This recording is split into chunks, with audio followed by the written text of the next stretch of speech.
जय गुरुदेव। कि परम पूज्य परम संत बाबा जय गुरुदेव जी महाराज अपने सत्संग के दौरान एक सच्ची घटना पर एक कहानी बताई। गौर से सुनिएगा कि जरा समझिए भगवान के भोले भक्त को सताने पर भगवान का क्या फैसला होता है। ये कहानी शुरू होती है कि एक साधु वर्षा के जल में प्रेम और मस्ती से भरा चला जा रहा था। मतलब एक साधु था, बारिश का मौसम था और उस अपने मस्ती में जा रहा था कि उसने एक मिठाई की दुकान को देखा जहां एक कढ़ाई में गरम दूध उबला जा रहा था।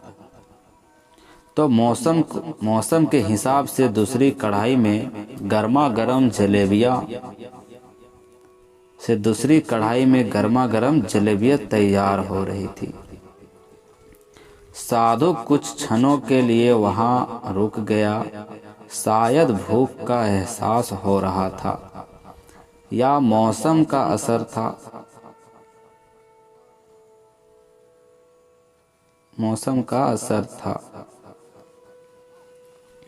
साधु हलवाई की भट्टी को बड़े गौर से देखने लगा। साधु कुछ खाना चाहता था, लेकिन साधु की जेब ही नहीं थी, तो पैसे भला कहां से होते। ध्यान से सुनिएगा कि लेकिन साधु की जेब ही नहीं थी, थैला ही नहीं था, तो पैसे भला कहां से होंगे। तो साधु कुछ पल भट्टी से हाथ सेंकने के बाद चला ही जाना चाहता था कि नेक दिल हलवाई से रहा ना गया और एक प्याला गरम दूध और कुछ जलेबियां साधु को दे दी। मलंग ने गरम जलेबियां गरम दूध के साथ खाई और फिर हाथों को ऊपर की ओर उठाकर हलवाई के लिए प्रार्थना की कि फिर आगे चल दिया। साधु बाबा का पेट भर चुका था। दुनिया के दुखों से बेपरवाह वो फिर एक नए जोश से बारिश के गंदले पानी की छींटे उड़ाता चला जा रहा था। वह इस बात से बेखबर था कि एक युवा नव विवाहित यानी एक लड़का जो नया नया शादी किया था, वो जोड़ा भी वर्षा के जल से बचता बचाता उसके पीछे चला जा रहा था। मतलब उसके पीछे चला आ रहा। एक बार इस मस्त साधु ने बारिश के गंदले पानी में जोर से लात मारी, तो बारिश का पानी उड़ता हुआ सीधा पीछे आने वाली युवती के कपड़ों को भीग गया। उस औरत के कीमती कपड़े कीचड़ से लथपथ हो गए। उसके युवा पति से यह बात बर्दाश्त नहीं हुई, इसलिए वह आस्तीन चढ़ाकर आगे बढ़ा और साधु के कपड़ों को पकड़कर खींचकर कहने लगा कि तू अंधा है, तुमको नजर नहीं आता, तेरी हरकत की वजह से मेरी पत्नी के कपड़े गीले हो गए और कीचड़ से भर गए। साधु हक्का बक्का सा खड़ा था, जबकि इस युवा को साधु का चुप रहना नाखुशगवार गुजर रहा था। तो महिला ने आगे बढ़कर युवा के हाथों से साधु को छुड़ाना भी चाहा, लेकिन युवा की आंखों से निकलती नफरत की चिंगारी देख वह भी फिर पीछे खिसकने लगी, पर मजबूर हो गई। राह चलते राहगीर भी उदासीनता से यह सब दृश्य देख रहे थे। आसपास के लोग देख रहे थे,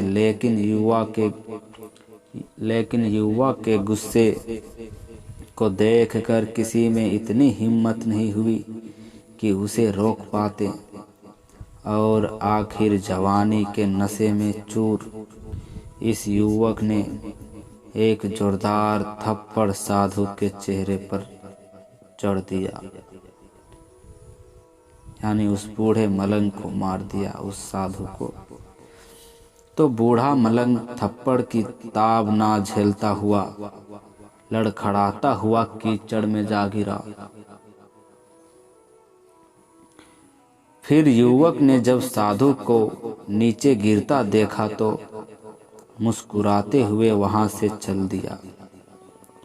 और उस बूढ़े साधु ने आकाश की ओर देखा और उसके होठों ने निकला वाह मेरे भगवान कभी कि उसके होठों से निकला कि वाह मेरे भगवान, कभी गरम दूध जलेबियां और कभी गरम थप्पड़। ध्यान से सुनिएगा कि वाह मेरे भगवान, कभी गरम दूध जलेबियां और कभी गरम थप्पड़ आपने दिया। लेकिन जो तू चाहे मुझे भी वही पसंद है। यह कहता हुआ एक बार फिर अपने रास्ते पर चल दिया। और दूसरी ओर वह युवा जोड़ा अपनी मस्ती को समर्पित अपनी मंजिल की और अग्रसर हो गया। थोड़ी ही दूर चलने के बाद वे एक मकान के सामने पहुंचकर रुक गए। वह अपने घर पहुंच गए थे। तो वो युवा अपनी जेब से चाबी निकालकर अपनी पत्नी से हंसी मजाक करते हुए ऊपर घर की सीढ़ियां तक तय कर रहा था। तो बारिश के कारण सीढ़ियां पर फिसलन हो गई थी। तो अचानक युवा का पैर फिसल गया और वह सीढ़ियों से नीचे गिरने लगा। तो महिला ने बहुत जोर से शोर मचाकर लोगों का ध्यान अपने पति की ओर आकर्षित करने लगी, जिसकी वजह से काफी लोग तुरंत सहायता के लिए युवा की ओर लपक कर तुरंत आ गए। लेकिन देर हो चुकी थी। युवक का सिर फट गया था और कुछ ही देर में ज्यादा खून बह जाने के कारण इस नौजवान युवक की मौत हो चुकी थी। कुछ लोगों ने दूर से आते साधु बाबा को देखा तो आपस में दूर से आते हुए साधु बाबा को देखा तो आपस में कानाफूसी होने लगी कि निश्चित रूप से इस साधु बाबा ने थप्पड़ खाकर युवा को श्राप दिया है, अन्यथा ऐसे नौजवान युवक का केवल सीढ़ियों से गिरकर मर जाना बड़े अचंभे की बात लगती है। तो कुछ मन चले युवकों ने यह बात सुनकर साधु बाबा को घेर लिया। एक युवक कहने लगा कि आप कैसे भगवान के भक्त हैं जो केवल एक थप्पड़ के कारण युवा को श्राप दे बैठे। भगवान के भक्त में रोष व गुस्सा हरगिज नहीं होता। आप तो जरा सी असुविधा पर भी धैर्य ना रख सकें। साधु बाबा कहने लगा कि भगवान की कसम मैंने इस युवा को श्राप नहीं दिया, कि भगवान की कसम मैंने इस युवा को श्राप नहीं दिया। अगर आपने वहाँ कुछ लड़के पूछने लगे कि अगर आपने श्राप नहीं दिया तो ऐसा नौजवान युवा सीढ़ियों से गिरकर कैसे मर गया। तब साधु बाबा ने दर्शकों से एक अनोखा सवाल किया कि आप में से कोई इस सब घटना का चश्मदीद गवाह मौजूद है कि आप में से कोई इस सब घटना का चश्मदीद गवाह मौजूद है। तो एक युवा ने आगे बढ़कर कहा कि हाँ, मैं इस सब घटना का चश्मदीद गवाह हूँ। तो साधु ने अगला सवाल किया कि मेरे कदमों से जो कीचड़ उछला था, क्या उसने युवा के कपड़ों को दागी किया था?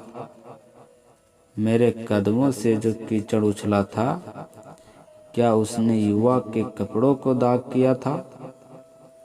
तो युवा बोला, मतलब लड़का बोला कि नहीं, लेकिन महिला के कपड़े जरूर खराब हुए थे। तो मलंग साधु ने कहा कि मलंग ने युवक की बाहों को थामते हुए पूछा, फिर युवक ने मुझे क्यों मारा?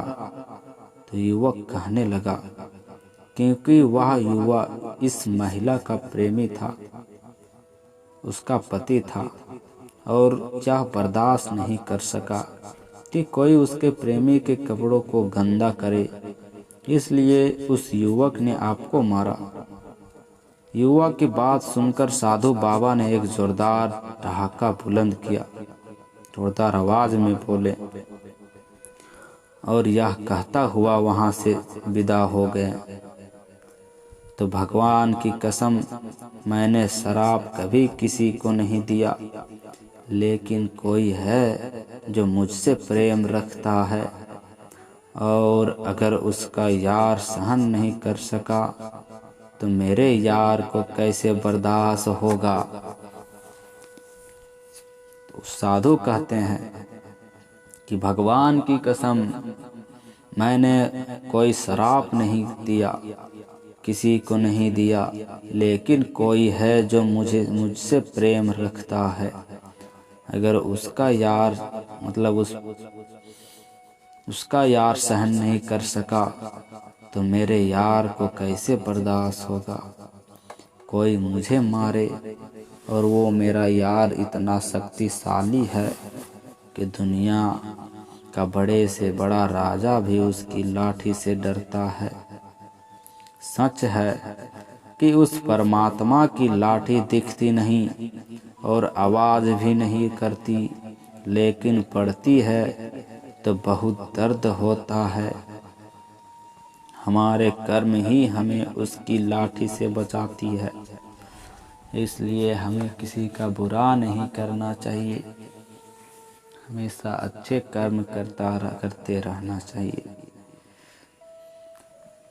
और इसी तरह की कहानी व सत्संग सुनने के लिए हमारे YouTube चैनल जय गुरुदेव ऑफिशियल को सब्सक्राइब ज़रूर कर ले, ताकि परम पूज्य स्वामी जी महाराज के सत्संग वचनों को सुन सके और उनकी भविष्यवाणियों को सुन सको। प्रेम से बोलो जय गुरुदेव।